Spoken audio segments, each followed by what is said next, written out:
Hello and welcome. Happy Tuesday morning. I hope you all had an amazing Easter weekend with your family, rest, not thinking about school too much. I hope you've all had a chance to look over 6.1 and 6.2 answers. If you have questions, I decided to do a video review. It may take us 2 days to review. Zoom call on Thursday, test on Friday. Okay? That's generally what I'm thinking right now. I don't want to rush. I want to make sure we have plenty of review, that you can get all your questions answered. So, even questions you didn't think you had, let's get those answered also. First things first, let's begin in 6.1. What are our tests to tell if it's a function? Test for is it a function? What test do we have? Okay, what is that? It's the vertical line test.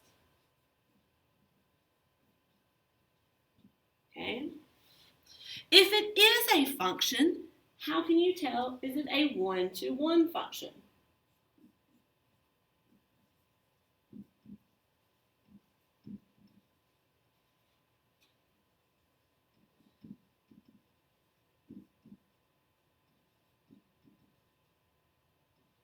How can we tell is it a function a one-to-one function? Well, we're going to use the horizontal line test. Okay. Vertical line test says, is it a function? Is it a one-to-one function? We're going to use the horizontal line test. Remember, a one-to-one function, each input, okay, one-to-one, let's write that down. One-to-one function. Each input has exactly one output. Exactly one output. We could say X and Y. Each X has exactly one Y. And, it's a big and each output, every Y, has exactly one input. You could put, if you wanted to rewrite this, each X has exactly one Y, and each Y has exactly one X. Okay? That means it's a one-to-one function. Okay? If you have a one-to-one function, that means you can have an inverse function. Okay? You can have an inverse function. If I were to give you a graph where I have to mark some points, let's go ahead and put a graph up here. I'll need an X and a Y. Let me draw my lines. X axis and a Y axis. You can see those black lines, I'm sorry. And then we're going to have some points.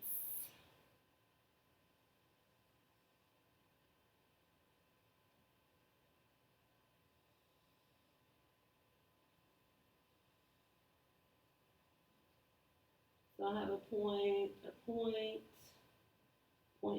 here. It's going to keep going that direction. Okay. Is this a function? Is this, we're going to call it an f of x.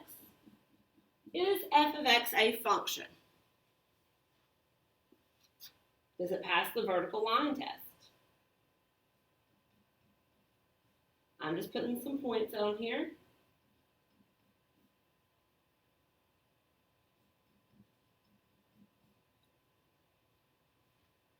Yes, it definitely passes the vertical line test.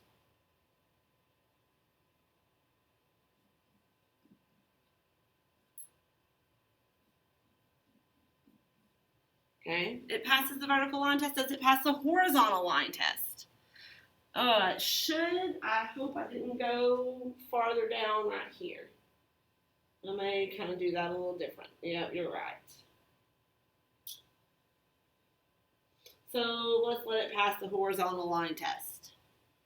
Yes. So f of x is a one-to-one function.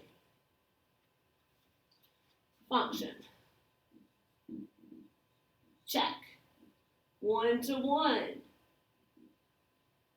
Check. So this, can you graph the inverse function? Okay, so I'm going to ask, can you graph f of -1, the inverse function? What do you know about the graph of a function, a one-to-one function, and its inverse? What do you know about some of the points? Yeah, if you have an xy, they'll just flip. The graph, let's write this also. The graph is reflected across the line y equals x. So there's an understood line. Let's make it green. Y equals x. Meaning we're going to start at the origin with a y-intercept of 0 and a slope of 1. Okay? So that is the line y equals x. Okay? And this purple line, this purple graph function, will be reflected across that line. Okay, so if you have an xy of -3, -1, okay, it's going to reflect across that line the same distance. And it will become -1, -3. So going -1, 1, 2, 3. That point will go right there, and it will be -1, -3. See that distance it jumped is the same distance there. Okay? I'm not going to do that on every one. Our graph is going to look crazy. All right, so go up here. I'm just going, I start on the left and go work my way up to the right. You can do it however you want. So I'm going to go to the next point. -1, 0 would become 0, -1. The point 0, 1 would become 1, 0. Keep going over here, 5, 3. Do you see that I've crossed the y equals x? So now I'm no longer going from above with the purple line to below with the blue. The purple is now below, so my blue will have to be above. So I'll go on to 5, 3. So I'll have to go to 3, 5. Again, it's just that one jump away. Okay? So this is 3, 5. I'm going to erase that. I'm sorry. I don't like that big thing there. Okay. Then last but not least, 7, 4. We'll go to 4, 7. Okay. So maybe I'll just give you points and say where would the inverse function be graphed? What would the points would be on it? Okay, I'm not as concerned about which way it's going here, but ultimately it should pass at the same point, something like that. Okay. Because if x equals y, where it crosses the xy line has to be the same. So we know those two right there have to be the same, that point. Okay? We've just graphed an inverse function. Okay? Now, sometimes we're not given functions that are one-to-one. Sometimes we have to restrict the domain. Okay? So when you're given y equals sine x, we have to restrict the domain.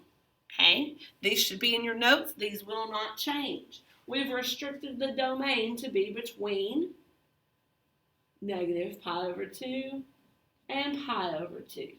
Okay? So I may ask you to graph sine with a restricted domain. Okay, so I'm going to go here and draw my x and my y. Okay, I'm just going from negative pi over 2 to a positive pi over 2. Okay, that is my x values. I'm only going from this section to this section. Okay, where is sine? Well, what's sine of 0? You're right, it's 0. What is sine of pi over 2? What's sine of 90 degrees if you needed to plug in your calculator? You're right, it's 1. Okay? What about sine of negative pi over 2 or a negative 90 degrees? You could even plug that in your calculator. It's okay. You're right, it's negative 1. Okay? So, I have 3 points. It looks like they fall in a straight line. But do they? Is sine in a straight line?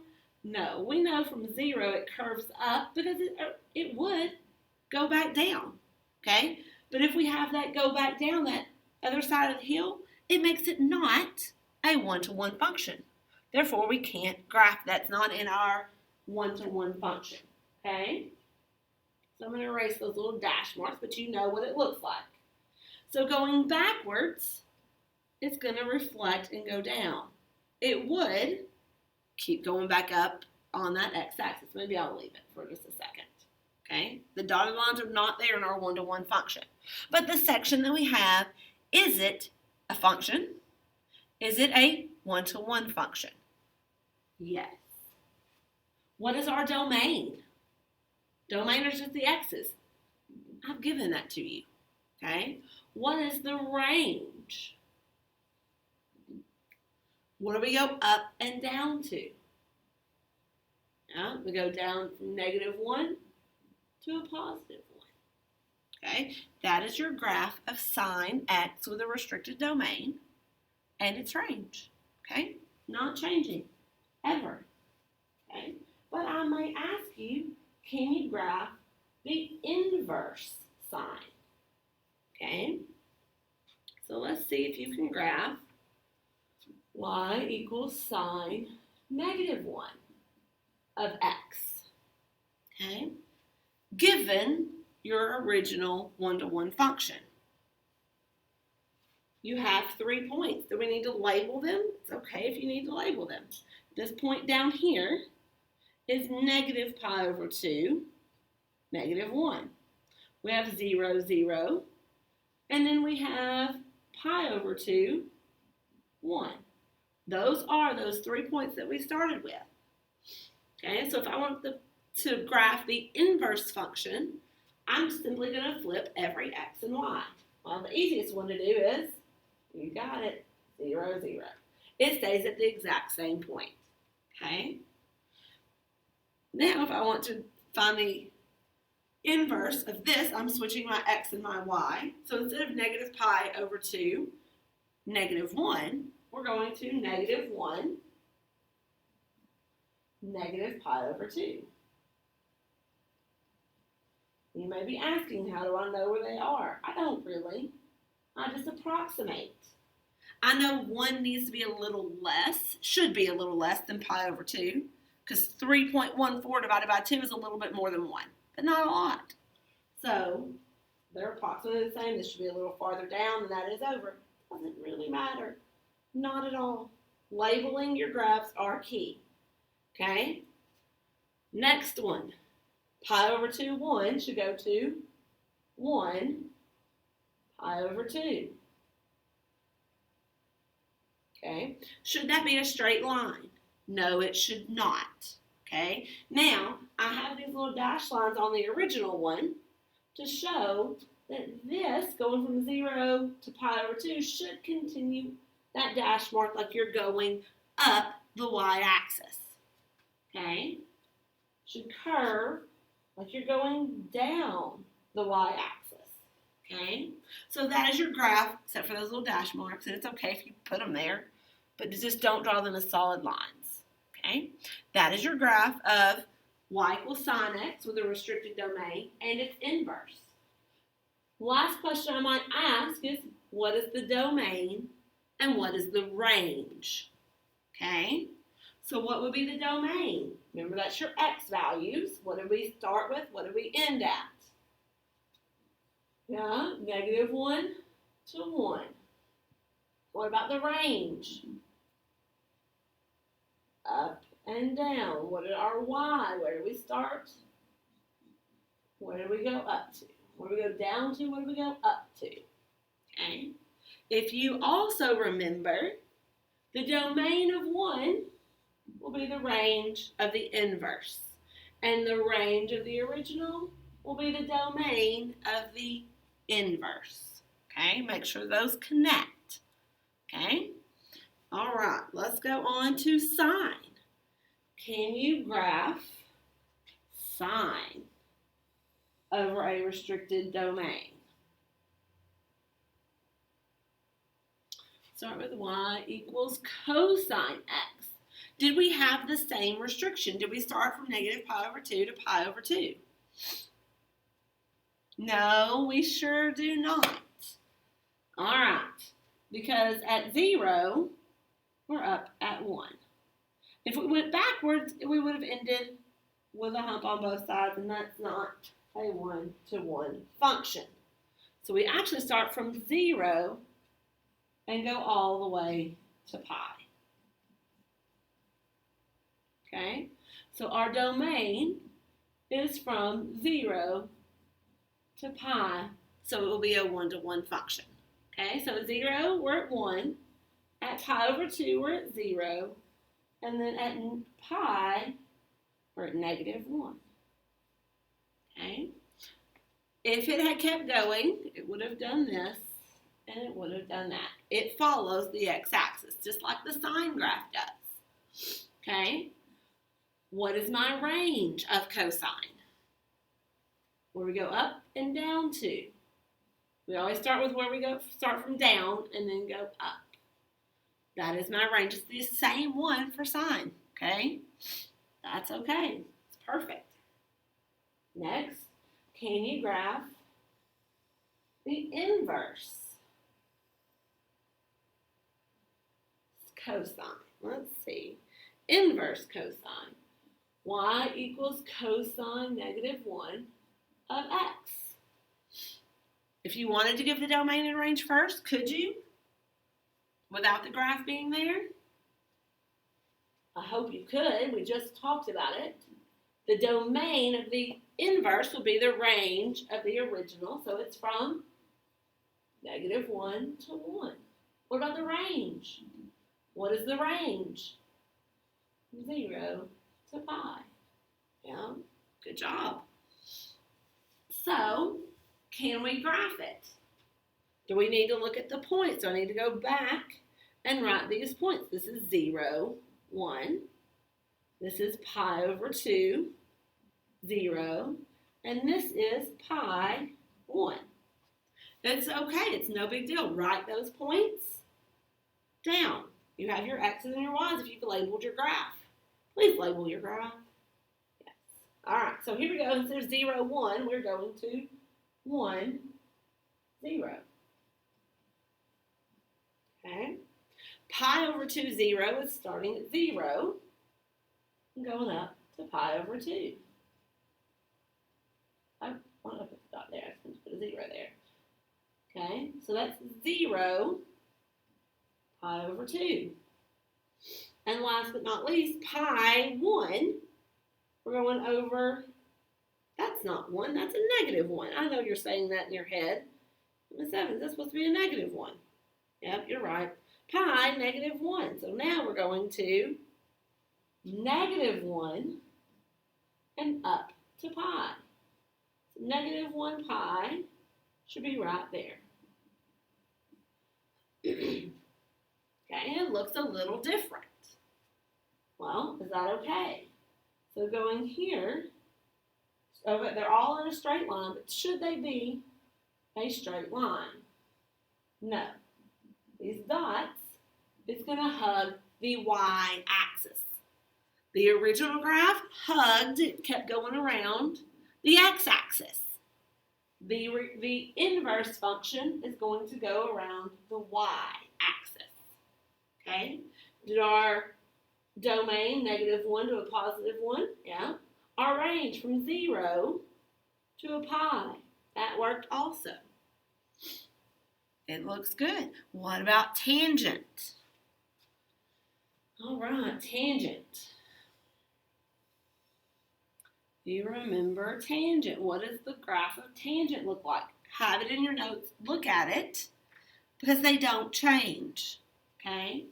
Can you graph y equals tangent x? And what is its restricted domain? Did we have to restrict a domain? Yes, we did because it goes on forever because it's going around the circle. It went from -pi/2 to a +pi/2. Oh, that looks like sine. But what's different? Those parentheses. Does tangent ever hit 90 degrees? No, there's an error there. We've divided by 0. This parenthesis says we do not touch these -pi/2 or +pi/2. Tangent 90 is undefined, meaning at pi/2 we have what we call asymptotes. Okay, they're asymptotes. They cannot hit them. Okay, tan 0 is 0, so we've got a 0, 0 here. Okay, now can we go somewhere in between? Well, I would say quarter periods. Okay, I would go halfway and halfway. The period of tangent is pi, so the quarter period would be pi/4. So if I go a +pi/4 and a -pi/4, what is tangent of pi/4? Or what's tangent of 45 degrees? Yep, it is 1. And negative would be a -1. So I have 3 points and my asymptotes. Okay? So if you can remember the graph of tangent, it slowly decreases. Oh, I'm not going to hit my dot. Sorry. Make it bigger. Yep, that's what happens. Okay?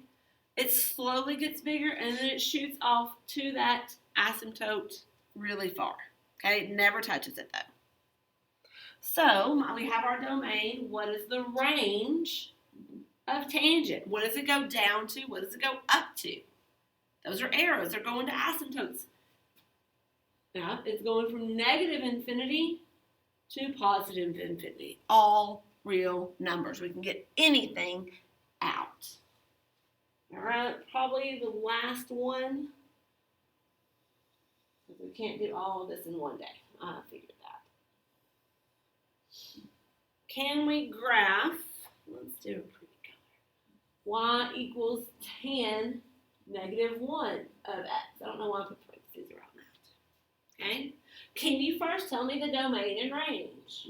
What's the domain of the inverse tan? -infinity to +infinity. What is the range? -pi/2 to pi/2. With parentheses on the outside because they're never going to touch. Not brackets. Sine and cosine have brackets. Tangent does not. Okay, taking my 3 points, I've got a 0, 0. Okay, taking this point, which I didn't put it there, is that okay? Okay, so I'm going over to 1. I'm going up to pi/4. That's that point. The next one is -1. -pi/4. Okay. Now, I've gotten my 3 points, but what else do I have that I need to put on there? Yes, I need to put my asymptotes. I need this, my range, my up and down. I'm going up to pi/2, I'm going down to -pi/2. Okay? That is my range. I need that because I'm not going any farther down than -pi/2. And I'm not going any farther up and a positive pi over 2. Okay? We're taking this graph and we're laying it from the y-axis this time to the x-axis. Okay? Now 0, we're going up to pi over 4. We're going to 1 pi over 4 up toward the asymptote. Okay? It's curving down and going to the other asymptote. Okay? This should be the majority of 6.1 that we've shoved in one day. Okay? Sine, cosine, tangent, reciprocals, domain, range. We're going to pause. I'm pretty sure I've gone way past time. And we'll do one more tomorrow. Good job. I will see you tomorrow. Bye.